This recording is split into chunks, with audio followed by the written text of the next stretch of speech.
नमस्कार, मैं रेणुका शाह ने क्राइम पेट्रोल सतर्क में आप सबका स्वागत करती हूँ। हत्या करना सिर्फ एक अपराध नहीं है, बल्कि हत्या प्रतीक है उस नफरत की कि किसी का जिंदा रहना भी बर्दाश्त से बाहर हो जाता है। कुछ मामलों में ये नफरत इस हद तक पहुँचती है कि इंसान हैवान बन जाता है। महाराष्ट्र के औरंगाबाद जिले में ऐसा ही हुआ था। एक लड़की का ना सिर्फ रेप करके मर्डर किया गया, बल्कि उसकी डेड बॉडी के छोटे छोटे टुकड़े करके उसका कीमा बनाया गया, उसे कुत्तों को खिला दिया गया। अपनी मौत में भी वो लड़की इस तरह से अपमानित हो। अगर कोई ऐसा चाहता था तो ज़रूर उस इंसान के दिल में उस लड़की के लिए नफरत का एक सैलाब पल रहा होगा। लेकिन एक लड़की किसी के साथ आखिर ऐसा भी क्या बुरा कर सकती थी जो मरने के बाद भी उसके साथ ऐसा व्यवहार किया गया?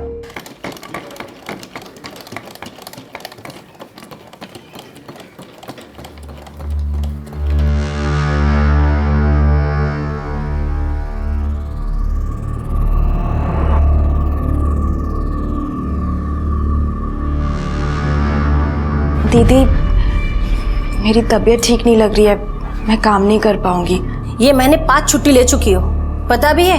हाँ दीदी, लेकिन मेरे पेट का दर्द सही नहीं हो रहा है। किसी अच्छे डॉक्टर से क्यों नहीं दिखा लेती हो? ऐसे कब तक चलेगा? मुझे भी ऑर्डर पूरा करना होता है।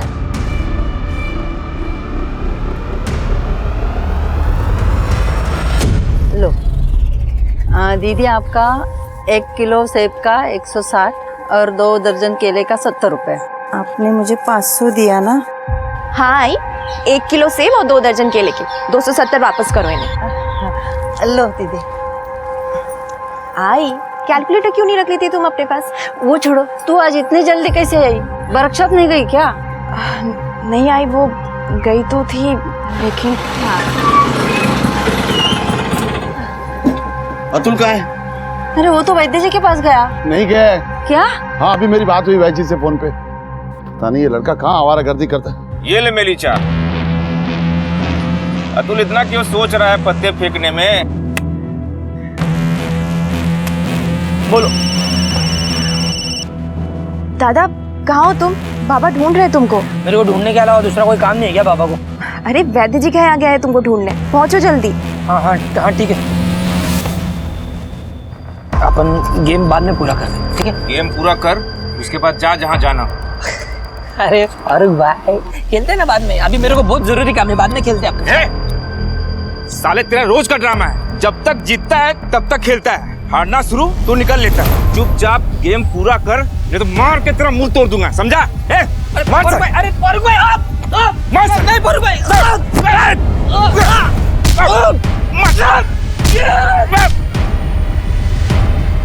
साले जिस दिन दिख गया कहीं, नया पुराना हिसाब सब बराबर कर दूंगा।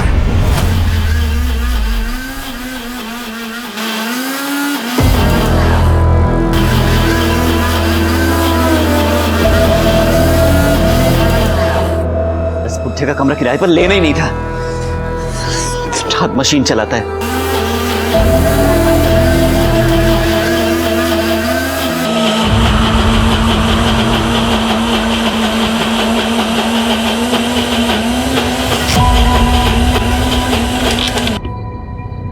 बड़ी जल्दी आ गए आप। ऐसे ही काम सीखोगे? यहाँ दवाइयाँ मैं बनाऊंगा और आप गायब रहोगे। वो काका, कुछ काम याद आ गया था तो मैं।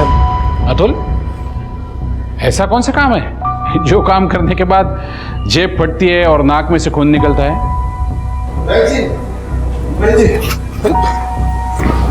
तू आ गया नालायक?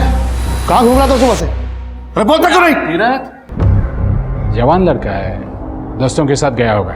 एक दिन की बात हो तो कुछ ना कहूँ, पर इसका तो मन ही नहीं लगता किसी काम में। बेटा अब भी टाइम है तुम्हारे पास, वैद्य जी से कुछ हुनर सीख लोगे तो जिंदगी बन जाएगी, नहीं तो आके चलाना रिक्शा हमारे जैसे। तीरथ शांत हो जाओ।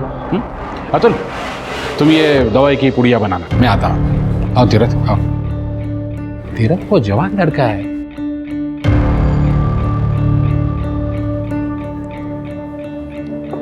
अतुल, ये शर्ट पहन ले, रौनक के लिए लेके आया था, लेकिन तू पहन ले। काका, मैं कैसे ये? ले लो। माँ पूछेगी तो क्या बताएगा? दोस्तों के साथ झगड़ा हुआ ये बताएगा? नहीं ना? पहन ले।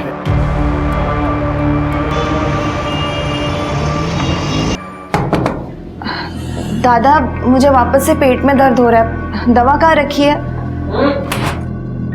500 रुपये का शर्ट टंगी है ना, उसे जेब में जा दे दे।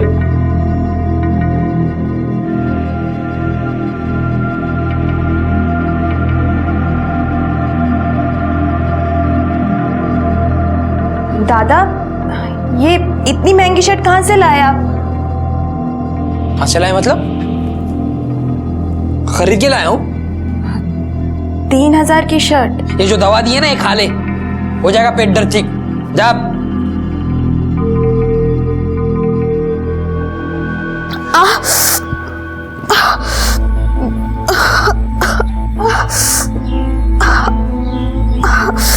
सही? क्या हुआ? अब तक सही नहीं हुआ पेट का दर्द?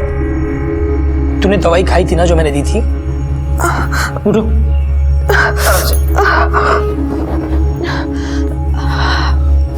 हाँ दादा, दवाई तो खाई थी पर अभी तक सही नहीं हुआ।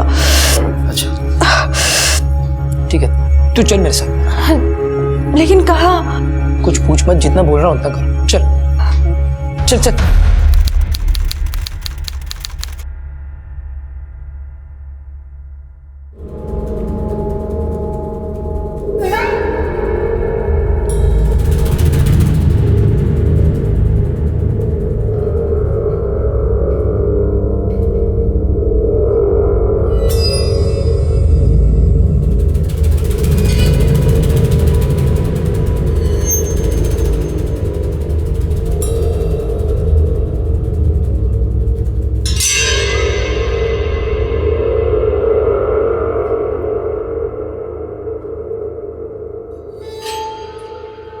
सही सही, मेरे साथ चलो, मुझे तुम्हारे साथ बहुत ज़रूरी बात करनी है। क्या हुआ दादा? बताता हूँ, सब बताता हूँ, पर अभी मेरे साथ चलो। यही बताइए ना, जो भी बात है।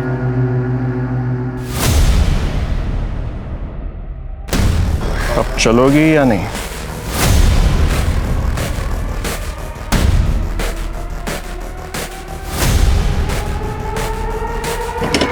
बैठो।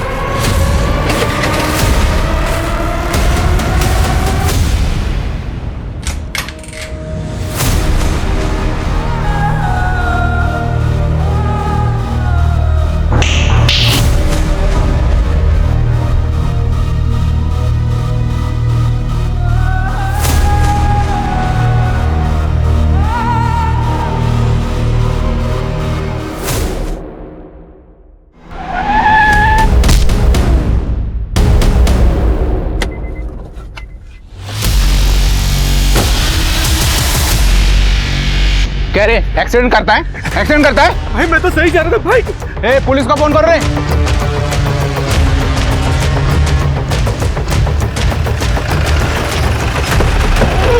सर आइए सर, यहाँ पे एक्सीडेंट हुआ है।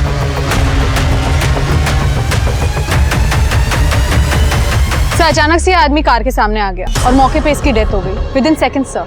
पहचान हुई? नहीं सर, आप ही का वेट कर रही थी। सिर के आइडेंटिफिकेशन मिलता है कि देखो।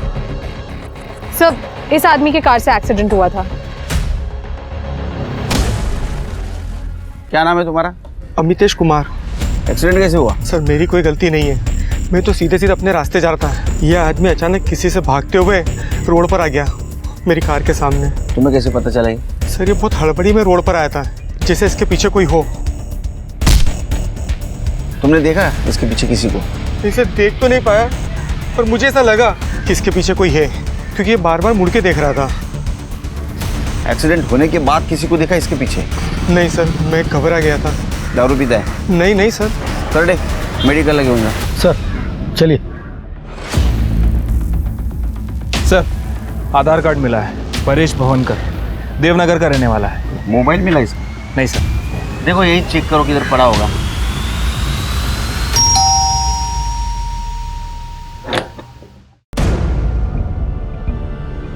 परेश भावनकर यही रहता है? हाँ यही रहता है, किराए पे रहता है। क्या बात है सर? और कोई रहता है उनका यहाँ? मैं रहती हूँ, उनकी wife Mugdha भवनकर।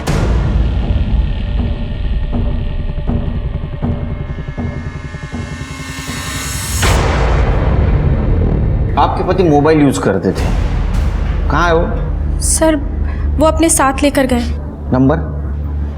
81055228। Sir switch off आ रहा है। आपके पति का कोई दुश्मन था? सर आप दुश्मन की बात क्यों कर रहे हैं? परेश का तो एक्सीडेंट हुआ है ना। एक्सीडेंट ही हुआ है, लेकिन हम लोग कॉन्स्पिरेसी चेक कर रहे हैं, इसीलिए पूछ रहा हूँ कोई दुश्मन था या कोई उनको नुकसान पहुंचा सकता था। और कौन रहता है यहाँ? सर ये जेरी है। Hello sir. Hello sir. ये जेरी है, ये भी किराए पे रहता है। कहाँ रहता है? यहाँ इस रूम में। क्या करते हो तुम? सर मैं SG फार्मा कंपनी में मेडिकल रिप्रेजेंटेटिव हूँ। Jerry Pinto MR। तुम्हारी परेश के साथ बात होती थी? सर अगर आते आते परेश भाई मिल जाते थे तो बात हो जाती थी, पर आप ये सब क्यों पूछ रहे हैं? परेश का एक्सीडेंट हुआ था और उसमें उसकी डेथ हुई, ये बताने के लिए आए थे हम।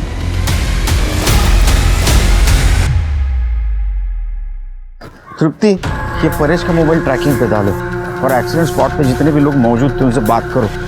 हो सकता है उनमें से किसी ने मोबाइल गायब किया हो।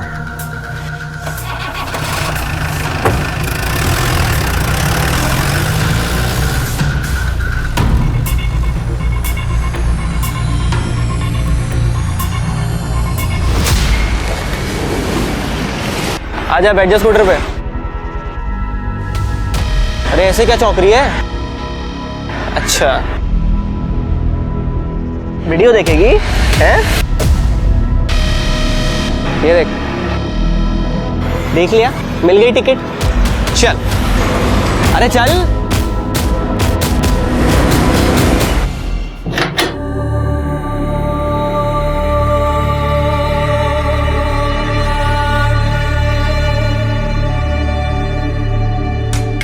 एक बार फिर सोच ले सही। इतना सोचा तभी ऐसा हुआ, अब और नहीं सोचना।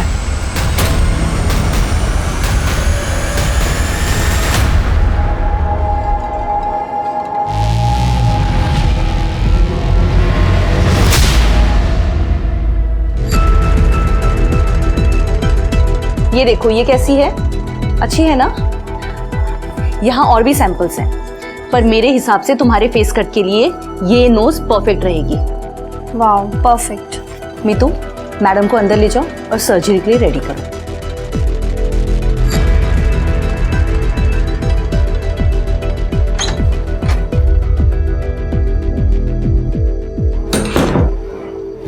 मम्मी। अरे रौनक, तुम आज ही सो गई थी क्या जो तुम यहाँ चले आए? हाँ आज ही खाना वाना खा के सो गई। अच्छा मैंने आपको बताया था कि पापा की साइन लेनी है लोन पेपर्स, लिया आपने? सॉरी रौनक, मैं काम में इतनी बिजी थी ना कि मैं घर ही नहीं जा पाई और शायद आज भी नहीं जा पाऊंगी। तुम खुद ही घर चले जाओ ना और पापा से साइन ले लो, पापा घर पर ही होंगे। मम्मी क्या चल रहा है आप दोनों के बीच में? आप यहाँ क्लिनिक पे क्यों रह रही है? तुम पापा की साइन लेने जा रहे हो ना, तो खुद ही उनसे पूछ लेना। सर अमितेश की drink and drive report negative आई है और उसका और परेश का कोई कनेक्शन एस्टैब्लिश नहीं कर पाए हम। लेकिन सर अमितेश को हम क्लीन चिट नहीं दे सकते, क्योंकि परेश जिस रास्ते से एक्सीडेंट स्पॉट पे आया, मैंने वहाँ की CCTV फुटेज चेक की है। परेश का कोई पीछा नहीं कर रहा था। मुझे लगता है कि ये सारी गलती अमितेश की है। इसने जानबूझ के परेश को ठोका और अब ये पीछा करने की कहानी बना रहा है। परेश के सेलफोन का कुछ पता चला? नहीं सर, अभी भी स्विच ऑफ है। लेकिन परेश की सेलफोन लोकेशन के हिसाब से जब परेश का एक्सीडेंट हुआ तब उसका फोन उसके पास ही था। एक्सीडेंट होने के कुछ देर बाद परेश का फोन स्विच ऑफ हुआ। लेकिन मौका वारदात पे मैंने सभी से पूछताछ की है, किसी ने उसका फोन नहीं देखा सर। इनिशियली देखा जाए तो एक्सीडेंट ही लग रहा है सिर्फ, लेकिन दूसरे एंगल से देखा जाए तो उसका कोई पीछा कर रहा था, उससे बचते बचते उसका एक्सीडेंट हुआ। तो पीछा कौन कर रहा था और वो मोबाइल कहाँ गया? ऐसा क्या था उस मोबाइल? अब चलोगी या नहीं? सर अब ये सब तो वो मोबाइल मिलने के बाद ही पता चलेगा। तुम एक काम करो सिर्फ, कि परेश के दोस्त दुश्मन जितने भी उनकी लिस्ट निकालो और तुम परेश के बाद मुग्धा उसका बैकग्राउंड चेक करो। सर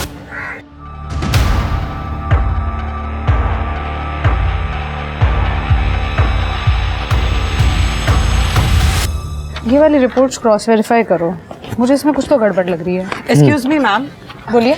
मेरा नाम राधिका है और मैं यहीं एमजी रोड पर रहती हूँ। बताइए क्या बात है। मैम एक्चुअली मैं रोज़ मॉर्निंग वॉक करने जाती हूँ और ऑन द वे काफ़ी स्ट्रे डॉग्स को मैं कुछ ना कुछ खिलाती रहती हूँ। पर आज जब मैं मॉर्निंग वॉक के लिए गई तो उन्हीं में से 2 स्ट्रे डॉग्स मुझे मरे हुए मिले और मुझे लगता है किसी ने उन्हें जानबूझकर जहर देकर मारा है। व्हाट?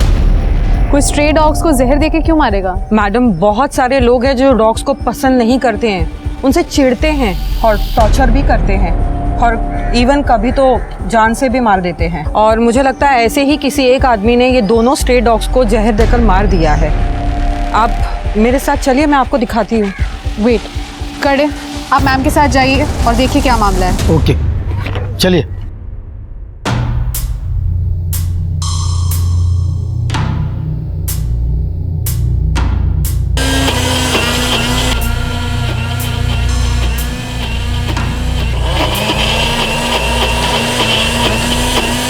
पापा, क्या कर रहे हो? क्या मतलब? दवाई बना रहा हूँ भाई। और तुझे कितनी बार कहा है कि जब ग्राइंडर की आवाज आती है तो अंदर मत आया कर। सॉरी पापा। और ये क्या, तू जूते पहन के अंदर आया? तेरे को पता है ना जम्स होते हैं, दवाई खराब हो सकती है। चल चल बाहर निकल, चल चल चल चल। पापा। हाँ, क्या काम है? पापा, मुझे आपकी साइन चाहिए। कहाँ? लोन एप्लीकेशन पे। कहाँ है पेपर्स? है।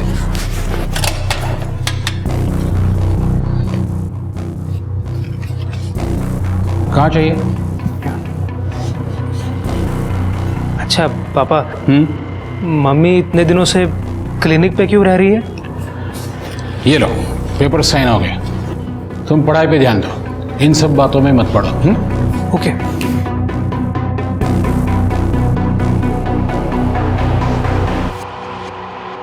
अरे रौनक भाई, क्या हाल चाल? कहाँ गायब हो इतने दिन से? अरे जेरी भाई, मैं नानी के घर पे रहता हूँ, पढ़ाई भी वहीं हो जाती है। भाई अंकल जी से बात करो ना, रात भर मशीन चलाते हैं, पूरा दिन काम करता हूँ और मशीन के शोर के चक्कर में 2 सेकंड सो भी नहीं पाता। रात में कहाँ मशीन चलाते हैं? अरे भाई आजकल रात भर चलती है यार, हमारी तो सुनते नहीं है। तुम एक बार बात करो ना। ठीक है, मैं बात कर लूँगा, बट अभी मुझे थोड़ा लेट हो रहा है। सो जेरी भाई मिलते हैं बाद में, ठीक है?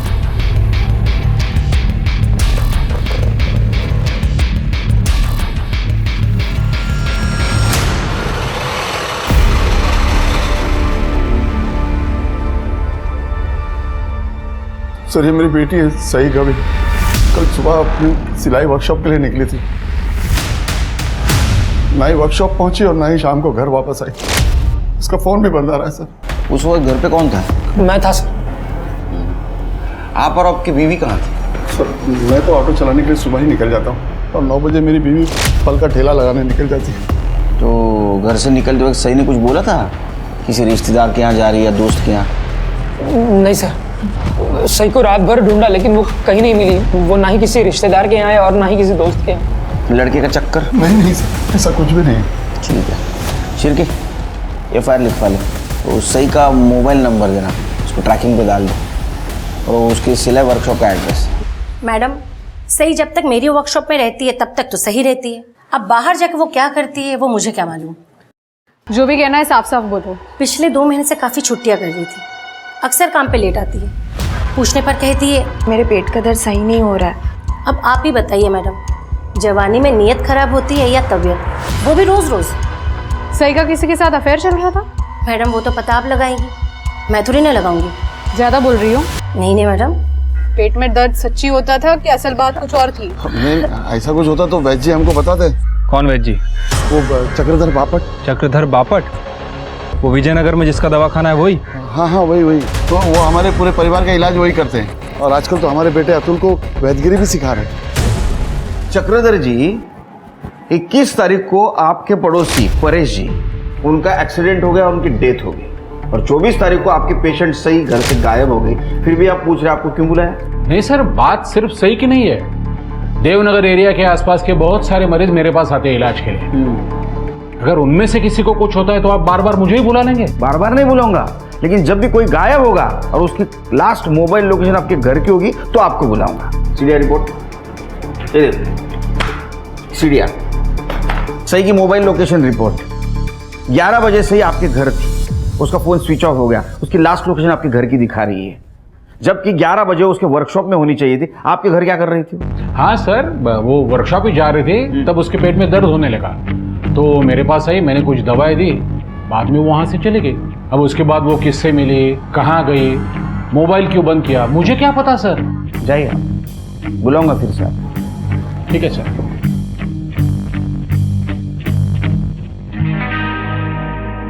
एक्सक्यूज मी सर, क्या मैं अंदर आ सकती हूँ? आइए, बोलिए। सर कल मैंने मैडम से बात की थी पर मैडम ने कुछ किया ही नहीं। सर ये मैडम एमजी रोड पे रहती है और इनका कहना है कि इनके एरिया में स्ट्रे डॉग्स को मार रहे हैं। मार रहे मतलब? सर कल ही 2 स्ट्रे डॉग्स मेरे घर के पास मरे हुए मिले और आज फिर से 3 डॉग्स और मिले हैं। मुझे कल से ही डाउट था, इसलिए मैं कंप्लेंट करवाने भी आई थी, पर आपके डिपार्टमेंट ने कोई एक्शन ही नहीं लिया। सर मैं आपसे ये जानना चाहती हूँ, अगर डॉग्स की जगह कोई इंसानों को मार रहा होता ऐसे ही, तो भी आपका डिपार्टमेंट क्या कोई एक्शन नहीं लेता? तृप्ति, सर ऐसी बात नहीं है, मैंने करडे को भेजा था, लेकिन जब तक करडे वहाँ पे पहुँचा तब तक म्युनिसिपैलिटी वालों ने ऑलरेडी कुत्तों की लाश को उठा लिया था, इसलिए हमारे पास जांच करने के लिए कुछ था ही नहीं सर। नो एक्सक्यूज तृप्ति। अगर म्यूनसिपैलिटी वाले डॉग्स को ले गए तो म्यूनसिपैलिटी वाले को तुम्हें कांटेक्ट करना चाहिए था। पुलिस एकेडमी की ट्रेनिंग में क्या सिखाते हैं हम लोग? माइनर से माइनर क्राइम मेजर कभी भी हो सकता है। Correct sir, I am sorry. Report लिखवा लो और वो डॉग्स का पोस्टमार्टम करवाओ। यस सर, चलिए। Thank you sir. आस्था, तुम यहाँ? चक्रधर, आप अपनी लाइफ में कुछ भी करिए, इससे मुझे कोई फर्क नहीं पड़ता, लेकिन ये पुलिस का चक्कर, ये सही नहीं है। देखो आस्था, मैं पहले से बहुत परेशान हूँ और परेशान मत करना। ये परेशानी आपकी खुद की खड़ी की हुई है। मैंने तो खुद के साथ समझौता कर लिया, लेकिन रौनक के फ्यूचर के साथ मैं कोई समझौता नहीं करूंगी, और ये बात आप याद रखिएगा।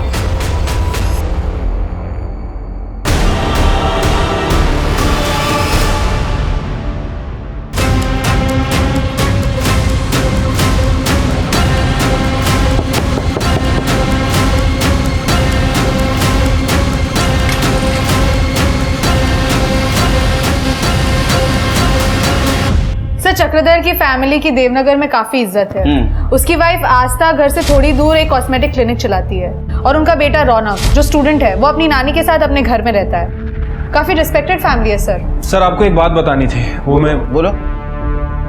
सर वो केस के चक्कर में दिमाग से निकल गई सर। अरे घुमा फिरा के मत बोलो। शादी तय हो गई? कांग्रेचुलेशन। नहीं नहीं सर, शादी तय नहीं हुई है अभी। वो चक्रधर का नाम याद आया तो मुझे कुछ पता चला सर। मैंने चक्रधर के पड़ोसियों से पूछताछ की थी सर। उनका कहना है कि चक्रधर की वाइफ आस्था पिछले 3 महीनों से अपना घर छोड़ के क्लिनिक में रह रही है, लेकिन वो वहाँ क्यों रह रही है इसके बारे में किसी को नहीं पता। और ये बात तुम बताना भूल गए? सर उस समय ये परेश का केस चल रहा था, मुझे लगा ये बात इतनी इंपॉर्टेंट नहीं है, इसलिए मैं आपको बताया नहीं। लेकिन सही के केस के लिए इंपॉर्टेंट बात थी ना, ये अभी बता रहे हो? सॉरी सर, वो मेरे दिमाग से निकल गया सर। क्या शीर की।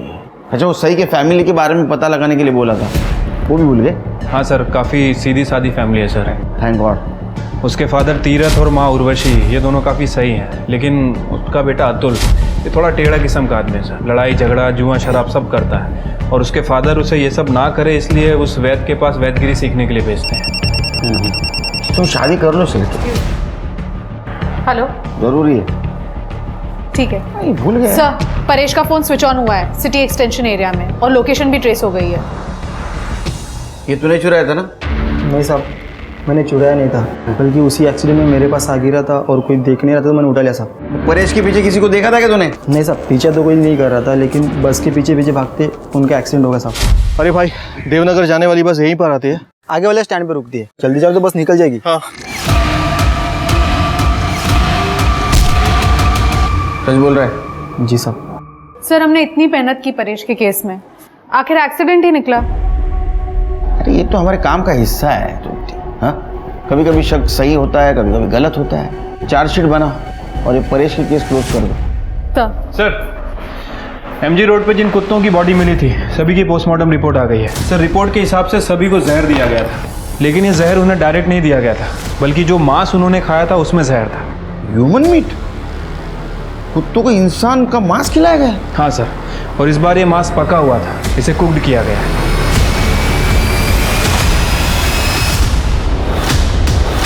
लेकिन सर कोई डॉग्स को अगर ह्यूमन मीट खिलाएगा तो वो इसीलिए खिलाएगा ताकि डॉग्स उसे खा के उसे डाइजेस्ट कर ले और लाश ठिकाने लग जाए। लेकिन यहाँ तो कुत्तों को जहरीला मीट खिलाया गया था जिसे खा के डॉग्स मर गए। डॉक्टर का कहना है कि नॉर्मल पॉइजन नहीं था बल्कि केमिकल पॉइजन है।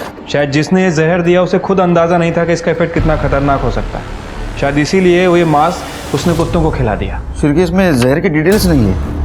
कौन सा केमिकल पॉइजन था? सर फॉरेंसिक पता कर रही है, थोड़ा टाइम जा रहा है। लेकिन फॉरेंसिक का ये भी कहना है कि जो मांस खिलाया गया वो किसी लेडी का है, तकरीबन 20 से 25 साल की कोई लड़की है।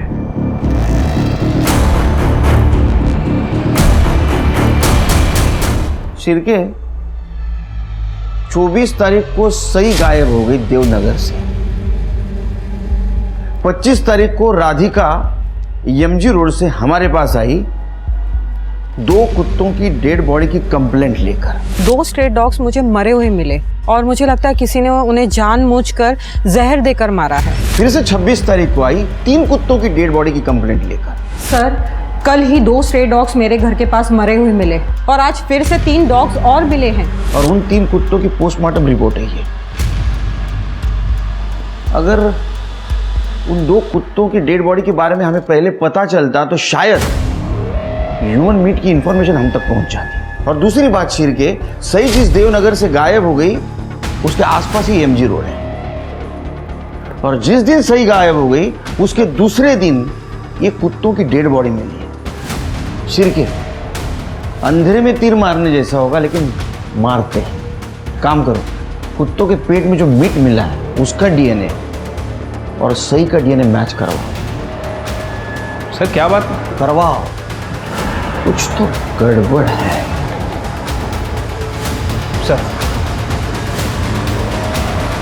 क्या कुत्तों को सई गाविन का जहरीला मांस खिलाया गया था या सई के गायब होने के पीछे भी कोई अलग ही प्लानिंग थी?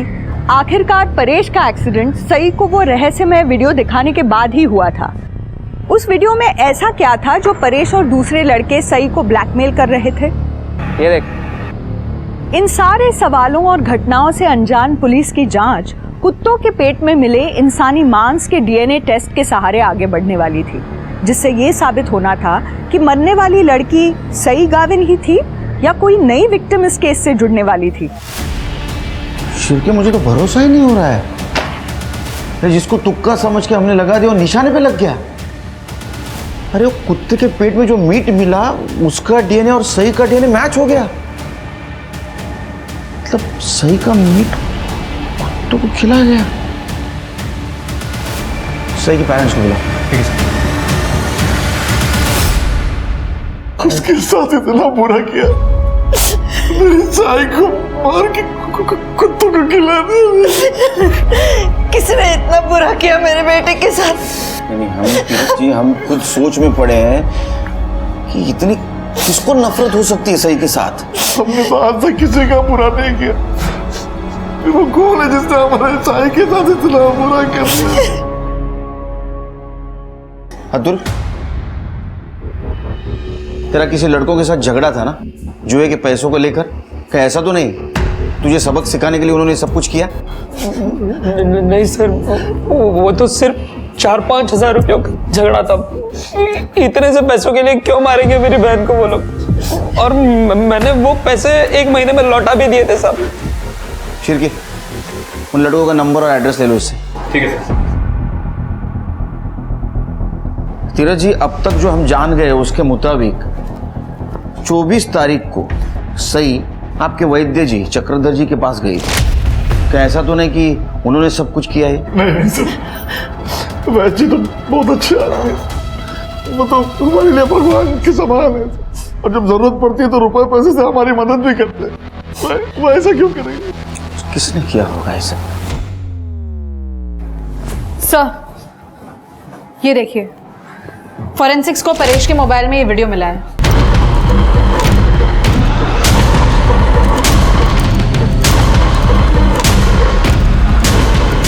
चक्रधर,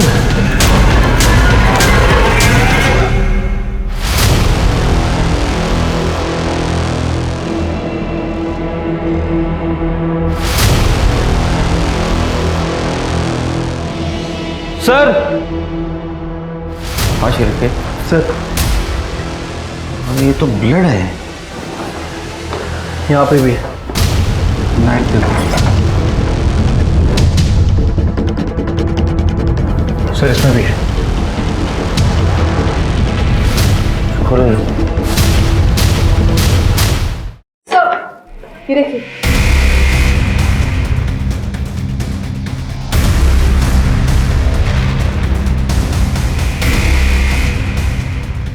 अरे क्या कर रहा था यहाँ? ये फ्रिज खोलो।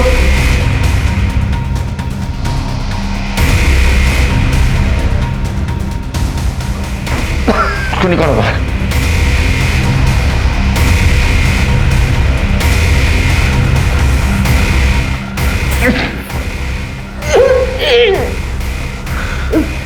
दीदी निकालो।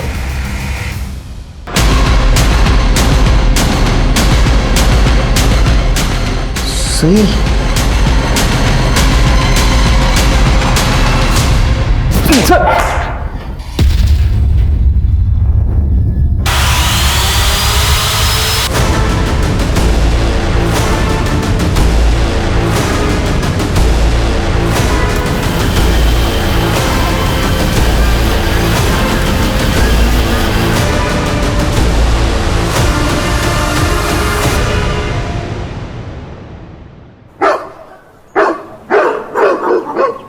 मैं सही के डेड बॉडी को ठिकाने जरूर लगा रहा था, लेकिन मैंने नहीं मारा सही को।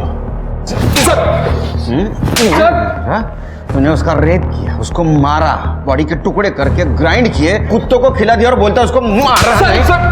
मारा नहीं बोलता। सर मेरी बात सुनो, मैंने नहीं मारा सही को। साहब मैं खरं बोलतोय, मी नाही मारलं सईला। उस दिन सही मेरे क्लिनिक आई थी क्योंकि उसकी तबीयत अचानक बिगड़ गई थी। सही डरो मत, पहले मुझे बताओ क्या हुआ है। पता नहीं वैद्य जी क्या हुआ है। मैं वर्कशॉप जा रही थी, तब मार्केट में अचानक से किसी ने मुझे कुछ चुभा दिया यहाँ पर, और तब से मुझे चक्कर से आ रहा है और बहुत घबराहट सी हो रही है। देखो तो सही।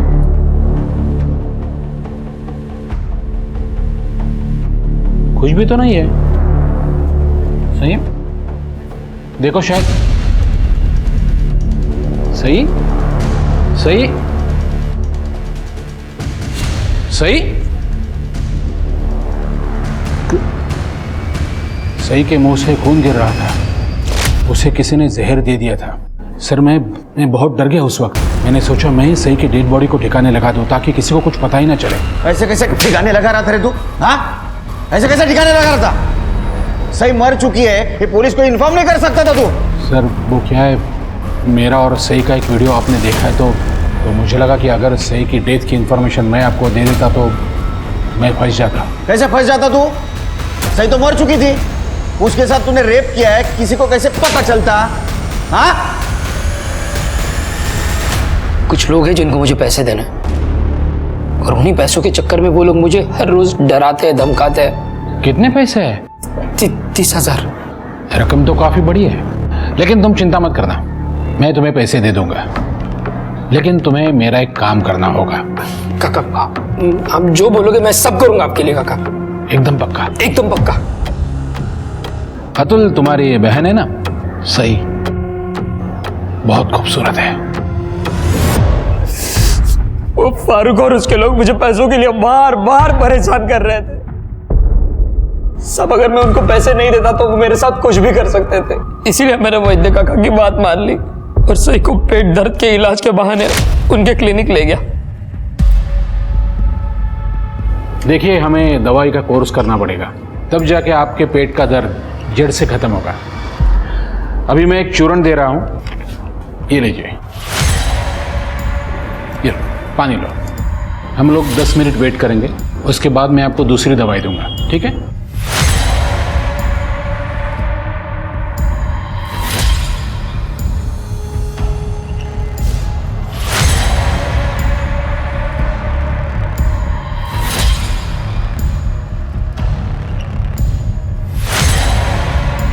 सही को मेरे पास लाने के बदले मैंने अतुल को 50,000 रुपए दिए थे,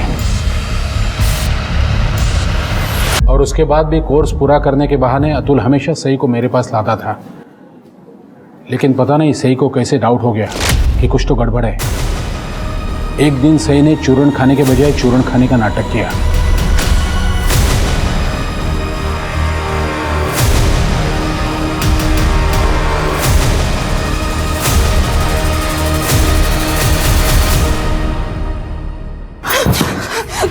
तो दवा खिलाकर ये इलाज कर रहे हो आप मेरा? मैं आपको अच्छा समझती थी और आप मेरा ही रेप कर रहे हो। चुप!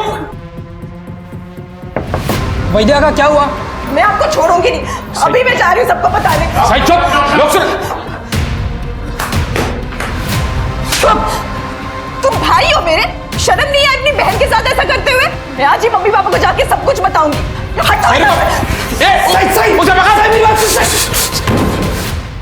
सच तो यह है कि सही को तुम्हारी हकीकत के बारे में पता चल गया था और इसीलिए उस वैद्य के साथ मिलकर तुमने सही को ठिकाने लगा दिया। नहीं नहीं साहब, मैंने सही को नहीं मारा है साहब। सही मतलब माफ करना। सही मेरे से बहुत बड़ी गलती हो गई। वो फारूक के पैसे लौटाने का मेरे पास कोई और रास्ता नहीं था। सही तुम मेरी दलाली करने लग गए, मुझे धोखे में डालकर। सही तुझे अगर आई भाव को कुछ बताया ना तो मैं अपनी जान दे दूंगा। और सही मान भी गई थी किसी से कुछ ना बताने के लिए, लेकिन फिर कुछ लोग उसे ब्लैकमेल करने लगे वैद्य काका का और सही का वीडियो दिखाकर। कौन थे वो लोग? वही जिन्होंने वीडियो बनाई थी, वैद्य काका का किराएदार और उसके दोस्त। परेश? नहीं साहब, परेश नहीं, वो दूसरा किराएदार चेरी। ये जो वैद्य जी के साथ कर रही हो मेरे साथ भी कर, किसी को कुछ नहीं बताऊंगा। और वैसे भी इस बूढ़े वैसे ज्यादा अच्छा दिखता हूँ, है ना? मैडम, सही अक्सर आती थी वैद्य जी के घर पे। उसका भाई अतुल घर के बाहर बैठा रहता था, जबकि सही और वैद्य जी अक्सर कमरे में बंद रहते थे। मुझे लगा कुछ तो गड़बड़ है, इसलिए मौका देखकर मैंने वैद्य जी के कमरे में कैमरा छुपा दिया वीडियो बनाने के लिए। और वीडियो बनने के बाद सही के पास मेरी बात मानने के अलावा कोई ऑप्शन नहीं था। और वो उतने पर ही नहीं रुका, तो उसने वो वीडियो अपने दोस्तों को भी दे दी। उन सब ने एक एक करके बारी बारी मेरी बहन का रेप कर दिया साहब। परेश के पास वो वीडियो कैसे पहुंची? मैडम, परेश भाई ने साईं को मेरे कमरे से निकलते हुए देख लिया था। मैं बहुत डर गया था कि अगर उन्होंने साईं से पूछा और रेप वाली बात अगर बाहर आ गई तो मैं फंस जाऊंगा, इसलिए मैंने वो साईं का वीडियो परेश भाई को दे दिया ताकि वो हमारे साथ मिल जाए और उसके साथ मज़े कर सके। नहीं साहब, परेश भाई ने सही को हरास करने के लिए जेरी से वो वीडियो नहीं लिया था, बल्कि वो तो सही की मदद चाहते थे। कैसी मदद? परेश भाई चाहते थे कि सही वैद्य काका के खिलाफ पुलिस में रेप केस फाइल करे। सही तू वो परेश का क्यों सुन रही है? अरे बेटा, वो तेरा अपने फायदे के लिए इस्तेमाल कर रहा है और कुछ नहीं। हाँ, जैसे आपने की थी फारूक का कर्जा उतारने के लिए। दादा, आपको मेरी जिंदगी जितनी बर्बाद करनी थी ना, कर ली। अब मैं और बर्दाश्त नहीं कर सकती। सही परेश को किस बात का बदला लेना था तुमसे? सर, वो परेश बेरोजगार था। अपनी बीवी को खुश रखना तो दूर, लेकिन उसकी ज़रूरतें भी वो पूरी नहीं कर पाता था। वैद्य जी, आप तो जानते ही हैं परेश का कुछ दिनों से काम ठीक नहीं चल रहा है। अब बस कुछ दिन रुक जाइए, मैं 6 महीने का किराया एक साथ दे दूंगी। एक दिन भी नहीं रुकूंगा। अभी इसी वक्त कमरा खाली करो, इसी वक्त। वैद्य जी, कुछ मैनेज हो सकता है?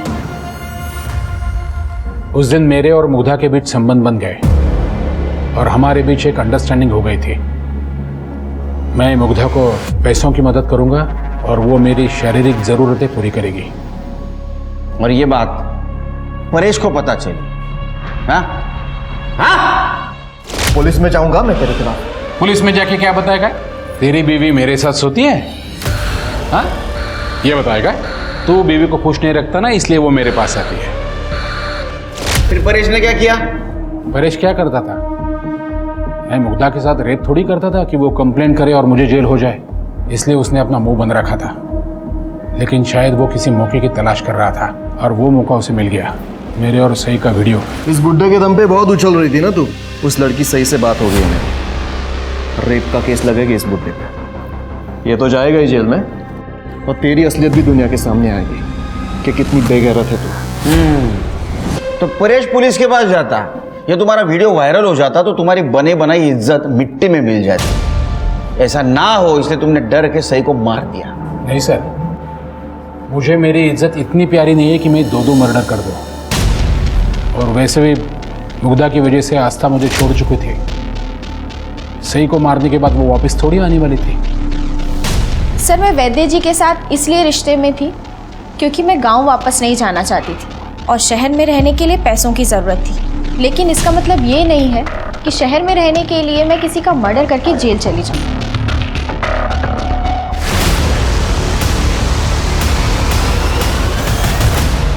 सर जेरी के दोस्त सही का रेप करने का तो एक्सेप्ट कर रहे हैं, लेकिन मर्डर करने से मना कर रहे हैं। सर सही को जो पॉइजन दिया गया था उसकी रिपोर्ट आ गई। सही की मौत बोटॉक्सिन की वजह से हुई है और ये केमिकल बोटॉक्स में यूज किया जाता है और बोटॉक्स कॉस्मेटिक सर्जरी के लिए।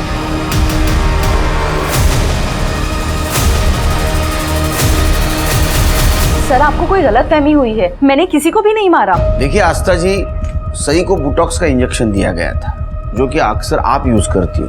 चक्रधर से भले आप अलग रहती हो लेकिन है तो आपके पति, उन्हें आप जेल कैसे जाने देती? रजिस्टर में 5 बॉटल्स की एंट्री है और यहाँ पर केवल 4 ही बॉटल है। कहाँ गई एक और बॉटल? सर क्लिनिक में बोटॉक्स का रिकॉर्ड नीतू मेंटेन करती है, मेरी नर्स।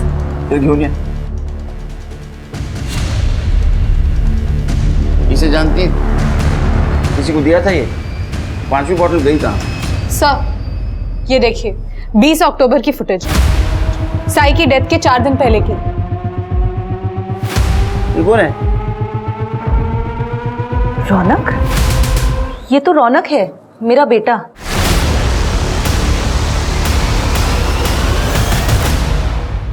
सही के साथ क्या पर्सनल दुश्मनी थी तुम्हारी? वो अगर जिंदा रहती तो मेरा फ्यूचर खत्म हो जाता। मतलब? सर एक दिन परेश अंकल आए थे पापा को पुलिस की धमकी देने। इस बुड्ढे के दम पे बहुत उछल रही थी ना तू। उस लड़की सही से बात हो गई है मेरी। रेप का केस लगेगा इस बुड्ढे पे। ये तो जाएगा ही जेल में। सर मुझे मास्टर्स के लिए अमेरिका में स्कॉलरशिप पे एडमिशन मिल रहा था, उसी का पुलिस वेरिफिकेशन था कुछ दिन में। अगर ये सही पापा के खिलाफ रेप चार्जेस लगा देती तो मेरा वीज़ा क्लियर नहीं होता सर, इसलिए मार दिया मैंने उसे।